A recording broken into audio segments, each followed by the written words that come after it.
Before I get into the whole question of the defamation lawsuit by Drake on UMG, I want to ask a fundamental question, and you might have the answer, but the answer might be more complicated than we think. Who is the plaintiff? Who is the defendant in this case? I mean, who really?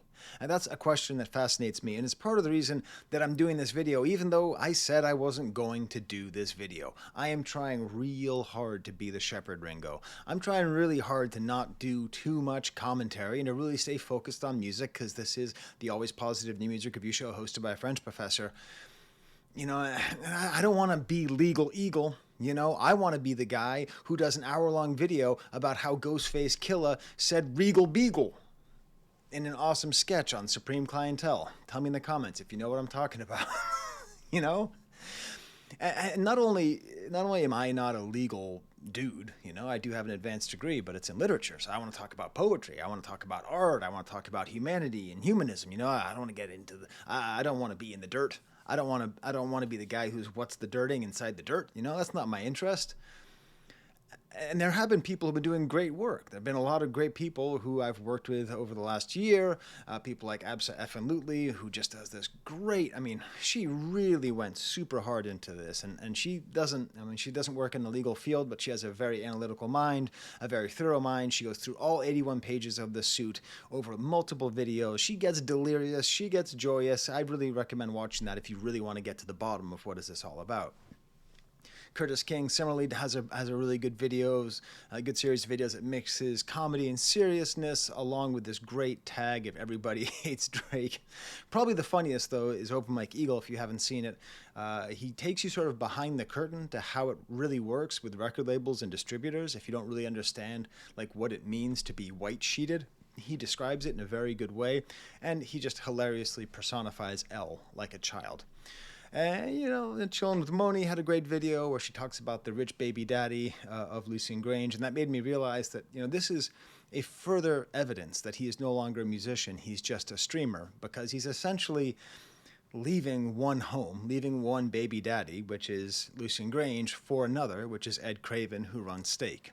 He's essentially abandoning hip-hop for gambling. But, and I could keep going. I could keep going with all the great analysis that I've seen, all these different people. Basically, everybody I've ever worked with or watched has done a video on this. But I do literary analysis. I do cultural analysis. And I found poetry. And that's why. That's why I didn't mean to find poetry. I didn't mean to find poetry in this whole thing. But when I found poetry, I said, well, now I've got to share it because I think I have some things to add to the discourse. I think I have something I can add that's more than just, did he really do that? Oh my God. So I started off just doing memes. You know, I created a fake law firm called Aubrey, Drake, and Graham, attorneys at law. Their slogan is, we're not like them. Yeah, it was pretty funny. I made another one, special victims. I mean, Law and Order, OVO, as opposed to SVU. You know, pretty funny. And then I was like, you know, I was watching a lot of these videos. I think it was either Absa's video or Curtis King on Rap Latte, where they were talking about the comedy that's inherent in all of this, where at a certain point, there's going to be a court stenographer writing, try to strike a chord, and it's probably A minor, or you know, keep on hitting R's for all the ers, you know, like the kind of comedy that's in there.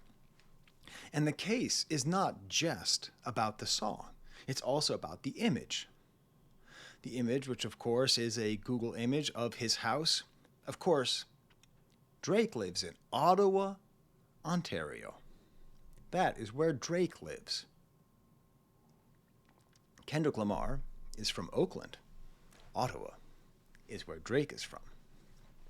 All my geography nerds get the joke. The rest of you are leaving comments telling me that I'm wrong. So it's the picture of the embassy there in Toronto, and it's got all of like the little arrows that indicate that there is a sex offender living in the house. And like, again, I go back to some of Curtis King's work. He was the one who really emphasized none of this works because he says certified lover boy, certified PDFs at the end. Files. Not file, not a singular file, but files. And the image shows multiple arrows, therefore reinforcing the idea that it's not defamation, it's a general statement about a bunch of different people. And then there was the video. just out of curiosity, I was like, I wonder if Universal is going to like take the video down or something. So I went on YouTube and I watched it. And I didn't make it literally more than 1 second into the video. What is the first?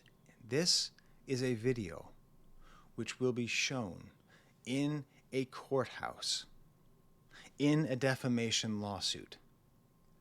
What is the first image of the video?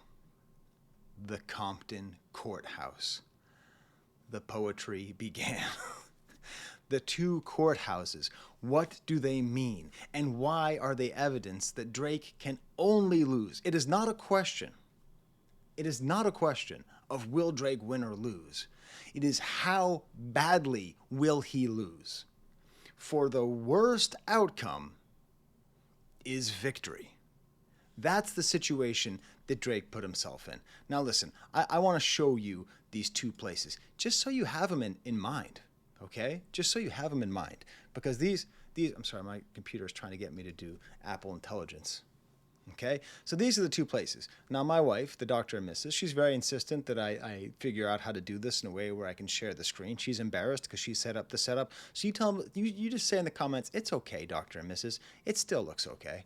All right, so over here, we have the Compton Courthouse. And over here, we have the New York Courthouse. And this is where things got really interesting for me as I thought about these two different buildings, now that you have them in your head, okay? So now that you have them in your head, let's think about the difference between these courthouses. How much is Drake not like them?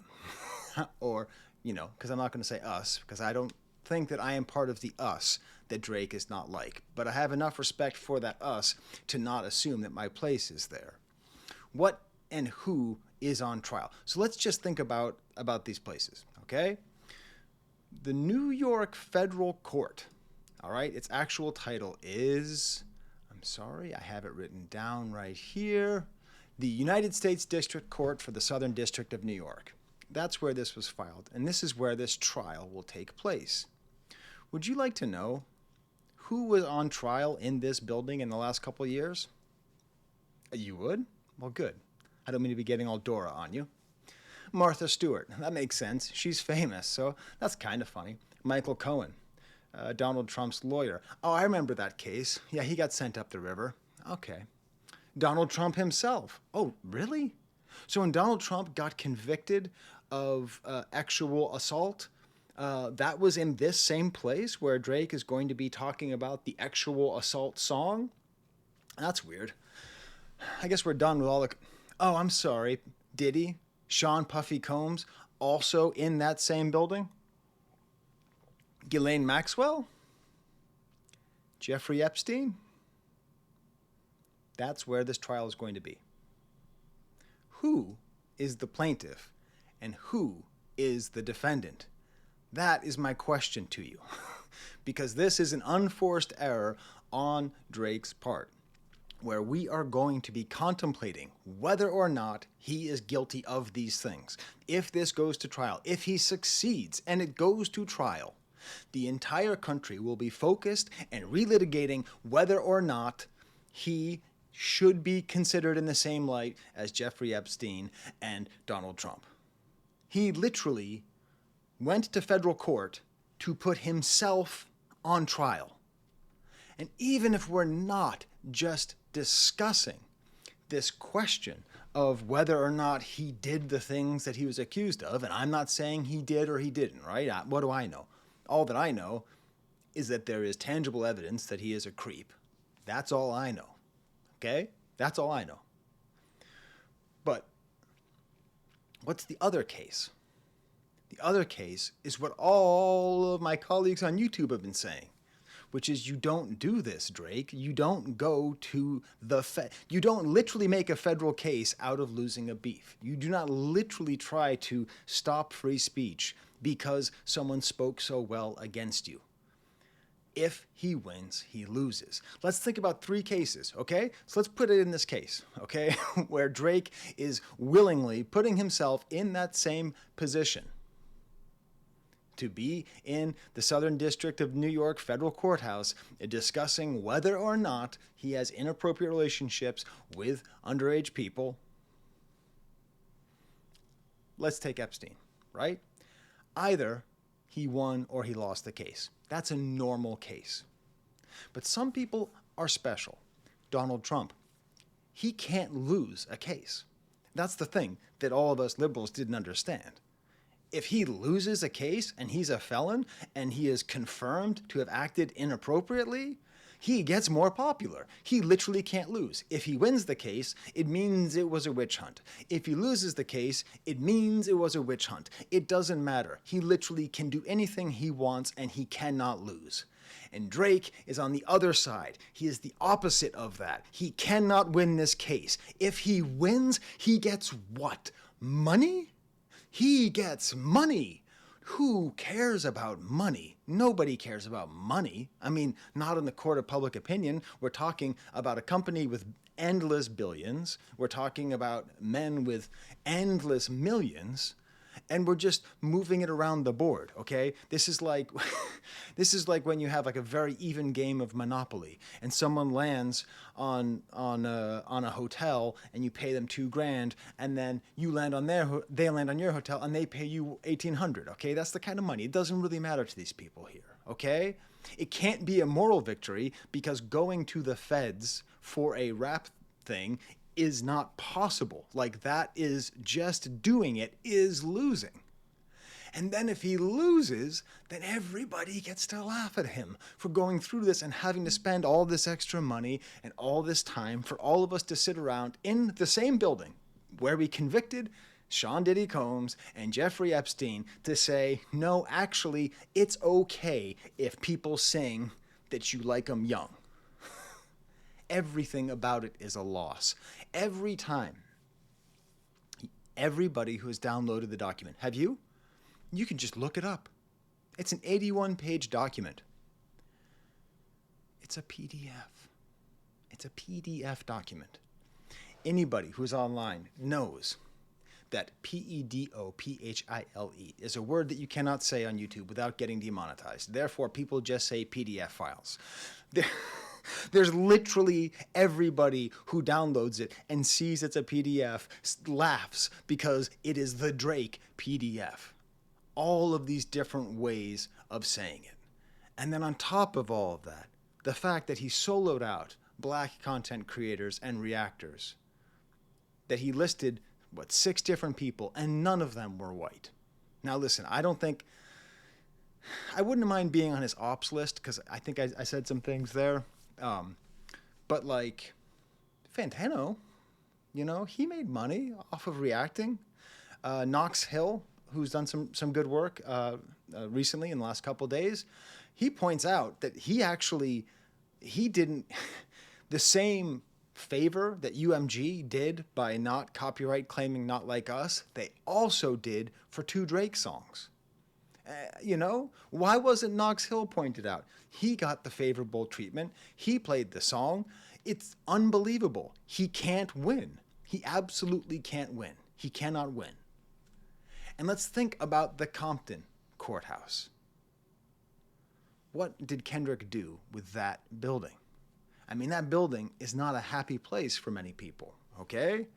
That building, especially in a city like Compton, which has been ravaged by the war on drugs, the war on poor people, which is called Reaganomics, okay? The war for the rich against the poor and against the minorities, which is called American politics since 1980, all right? It's just the direction that our country has gone in, and apparently it continues to go in and is very happy to keep going on, created massive injustices in the criminal justice system and in income inequality, which means that the Compton courthouse is a place where a lot of people have gone. A lot of people have gone and ended up through there going to jail, right? So Kendrick, by making it a party, and I'll remind you of an image from the video that Drake does not understand. So we have to imagine that there's going to be a bunch of jurors staring at this image of people from this city The city which America has consistently ignored, that a city that literally had to make itself heard through music and through culture. And these white structures here are actually part of the sculpture on the outside of the courthouse. It's literally the us that Drake doesn't understand that's being celebrated in the image. It's literally the theme of the song in the image, because Dave Free and Kendrick Lamar are very talented artists, very talented directors, and made this and took a place where people get incarcerated, where people are victims of the state. And now, for the rest of time, they will, anybody who has to go there, whether they have to go there because they got bit by a dog, whether they have to go there because they're getting a divorce, whether they have to go there because they got arrested for having a dime bag, whatever it is that they do. I guess, can you get arrested for having a dime bag in California anymore? I don't know. Look at me trying to talk cool like I know about drugs. Let's say you get arrested for holding a marijuana cigarette.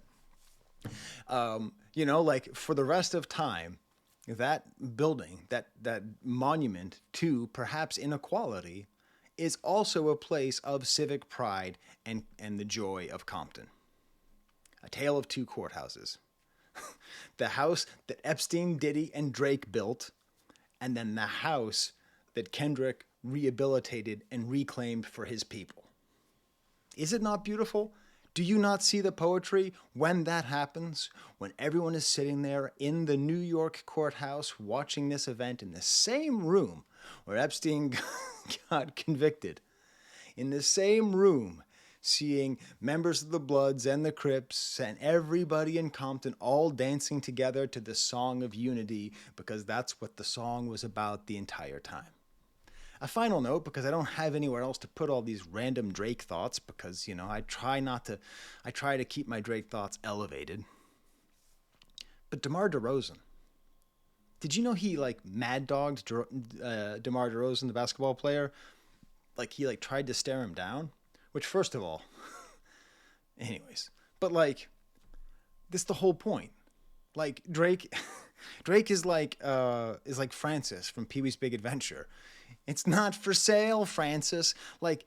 Drake thinks that because he played for Toronto, that Drake is him. He's like, when I was a kid, I used to have a hockey card of a hockey player named Tom Barrasso, 1983, 1984 tops, and he played for the Buffalo Sabres back then before he went to the Penguins. And I remember I looked on the back of the card and it said he was from Boston.